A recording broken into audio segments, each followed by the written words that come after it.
what's up, everybody? Today we are going to do some burn-ins. I had a hankering for some burn-ins. Haven't had them in a long time, but this is a little bit different version. So we're not going to use an entire brisket. So you can still get some great tasting, awesome burn-ins from just using a chuck roast. I call these poor boy burn-ins. And so if you're not, if you're new to smoking, new to the barbecue world, and you don't want to commit to a whole $80, $90 brisket, you can go find you a, $13 to $14 chuck roast.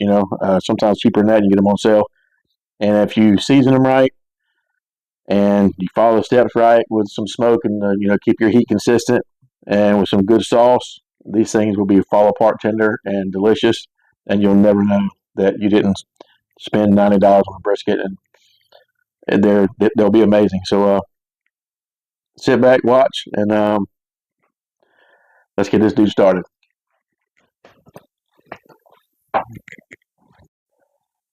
So here's the chuck roast we're going to be using. This is actually a couple of them, but you can see, man, it's got some fantastic marbling all through here. What we're going to do is we're going to cut this in half, chop it up in probably 1 inch by 1 inch cubes. We're going to dry rub them and give them a binder, then dry rub them, and then put them on the smoke.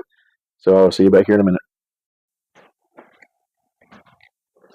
So all you do is we're going to run this seam right here. We're going to start there. Kind of cut this right down the center here.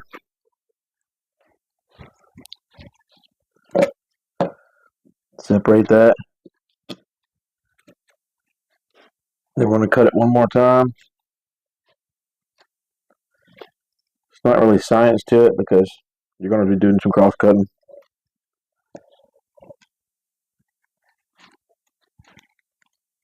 You can take some of that off like this. I'm going to take a little bit of that off. But you want your squares, you want about 1 inch, 1.5 inch squares, something like that. And you're going to dry rub every corner of those. See, so I'll get rid of this right here.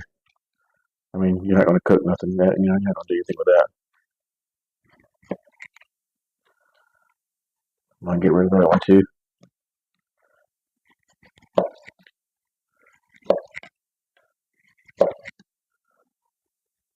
And that's what it's going to look like, something like that. You're going to go through and do all these like this.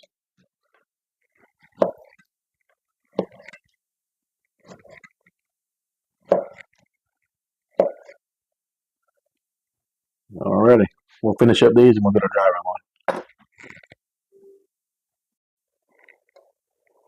Alright, we got all these chuck pieces chopped up. So now we're going to add our binder. I'm just going with some Dijon mustard, just so we can get our stuff to stick. Gonna hit that on there real good. Toss this around.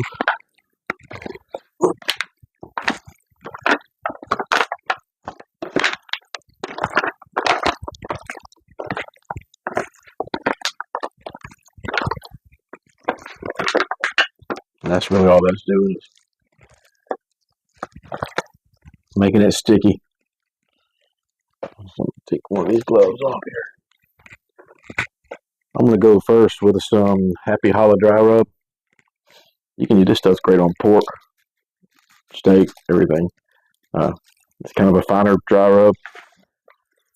It's a little sweet. It's got a little heat to it, mostly sweet.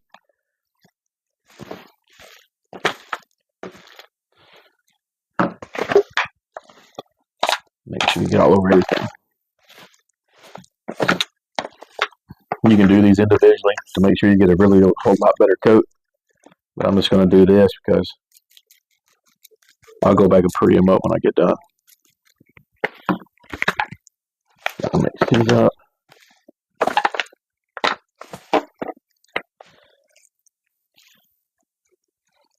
Big fat piece of fat right there. I'm going to go back now with a Gillies steak seasoning. It's a little more coarse.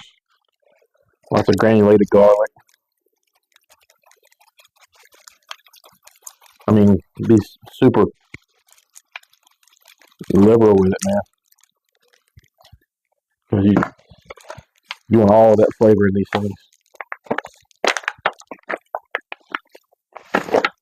So after we get these mixed up, we're going to go let them sit to room temperature for a little bit.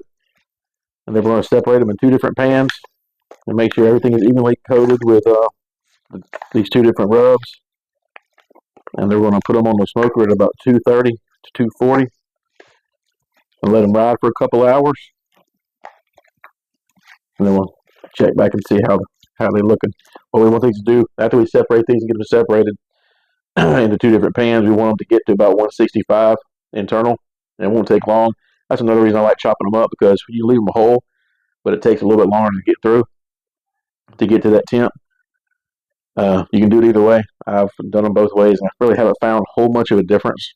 They're still good and smoky, and this just speeds the process up, especially when you got a hungry family or you got some company coming over or something. But yeah, let's get these separated. I'm gonna go ahead and fire up my smoker, and we'll get right back. All right, we got both of these pans dispersed evenly coated with a nice amount of both of them dry rubs, that sweet heat dry rub, and then that very coarse steak dry rub.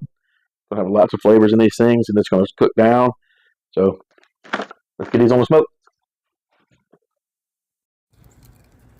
All right, guys, we've had these on here for about 2 hours, running at about 235 to 240. We're going to take these off. They reached about 160 internal, and they want to put a wrap on them, crank this heat up, and sauce it up. All right, we got these in here. They've crystaled up nice around the edges, you can see. They got up to about 160, 163. Now we're going to take this sauce that we cooked down with those pineapples and jalapenos. We're just going to drizzle it across the top here. All over it. Then we're going to stir this up, and you want to cover all of it. Because what we're going to do is we're going to, after we get everything covered with sauce, we're going to cover this thing back up with some foil. We're going to crank that heat up to about 275, 290. And run it for about another 2 hours. Let this stuff break down even more. So right now it's at about 265. We're going to bring it to about 205, where it's almost pullable. And when we get that done, we'll hit you back. All right, we got these sitting at about 205 internal. So we're going to take these out, take them out of these pans, re-sauce them, and put them uncovered back on the smoke to caramelize. And we'll get back at you. All right, guys, there you got it. That's our poor boy burnt ends. We put them back on that smoke for about another half an hour, just to let that caramelization set in. And I've already tried one. They're packed full of flavor. They're sweet and they're spicy. A little bit of crust on the ends. So, next time you want to do some burnt ends, try this recipe, and you will not be disappointed. Just look at those. Tell me them things ain't beautiful. That's going to be the hit of the next ball game right there. Boom. All right, we out.